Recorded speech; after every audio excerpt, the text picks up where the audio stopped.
எப்போவுமே இந்த Laban desserts எல்லாம் ஹஸ்பண்டு சென்னையிலேருந்து வாங்கிட்டு வருவாங்கங்க. திருச்சிக்கு வந்ததும் திருச்சியில் லபானா அப்படின்னு கேள்விப்பட்டதும் வந்தாச்சுங்க லபான் டெசர்ட் ஷாப்புக்கு. ஷாப் ஓப்பன் பண்ணி 5 months ஆச்சுங்களாங்க. ஷாப் நேம் வந்து ஃபீல் லபான்ங்க. சப்ஸ்கிரைப் பண்ணிவிட்டு பாருங்கள், அப்போ தான் நெக்ஸ்ட் வீடியோ உங்களுக்கு நோட்டிஃபிகேஷனாக வரும்.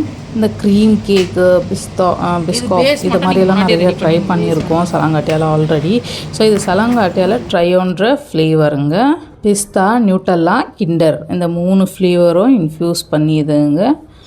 இது சூப்பராகவே இருந்துச்சுங்க, நல்லா ஃப்ரெஷ்ஷாகவே இருந்துச்சு. நல்லா சாப்பிடும் போது கவினுக்கு பார்த்தோன்னா ரொம்ப எக்ஸைட்மெண்ட் ஆகிட்டாங்க. ஆனால் அவனுக்கு கொஞ்சம் கொஞ்சம் கொடுத்து ஏமாற்றியாச்சு. எப்பயும் போல் தான் சூப்பராக க்ரன்ச்சியாக இருந்துச்சுங்க. அந்த குனாஃபா, அந்த சேமியாஸ் எல்லாம் போட்டுருந்தாங்க, நல்லாவே இருந்துச்சு.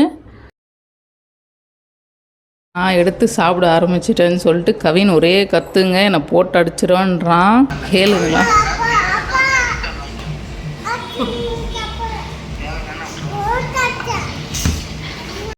நெக்ஸ்ட் இந்த சீசி பாம் வாங்கியிருந்தோங்க. சரி வேறு ஏதாச்சும் ட்ரை பண்ணலான்னு பார்த்தோம். ஸோ இது சீசி பாம் ஒன்று வாங்கிட்டு இருந்தோம். பட் வந்து சேம் ரெண்டுமே எல்லாமே ஒன்று தான், அந்த ஃப்ளேவர்ஸ் பிஸ்தாஷுவும் எல்லாமே. பட் அந்த சென்டரில் மட்டும் சீஸ் வச்சுருப்போம், இதை ட்ரை பண்ணுங்கன்னு சொன்னாங்க, அது நல்லா இருக்கும்ன்ட்டு. ஸோ இது ட்ரை பண்ணியிருந்தோம், நல்லாவே இருந்துச்சு. பட் கொஞ்சம் சிமிலர் டேஸ்ட் மாதிரி இருந்துச்சு.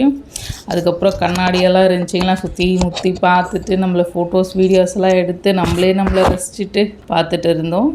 Bye all.